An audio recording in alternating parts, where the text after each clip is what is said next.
With an unprecedented 30 million Americans filing for unemployment, the Alameda County Food Bank in Northern California has risen to meet the need.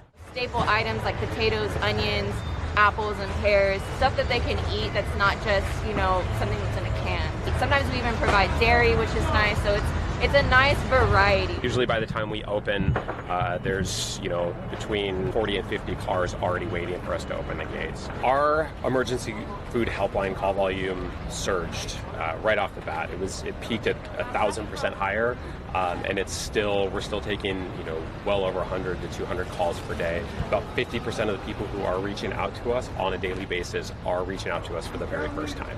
The food banks ramped up their efforts to meet the needs.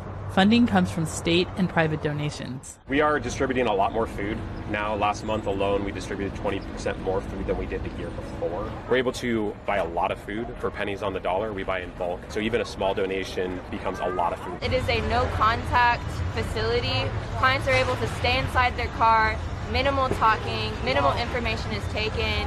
We do all the hard work. We literally put the food inside their cars for them, and it's fast. So they're able to come get food.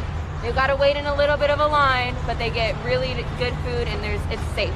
Usually we would just serve low-income families in East Oakland. Now it's just about every demographic, every class of individuals coming through here. It's been humbling.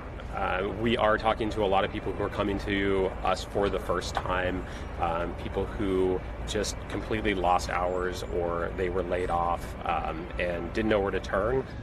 And the food bank expects people will keep coming. We know from past experiences that once something like a shelter-in-place order is lifted, once an emergency is sort of ended, so to speak, it's still going to take months, if not years, for a lot of people who are impacted the hardest by this to get back on their feet.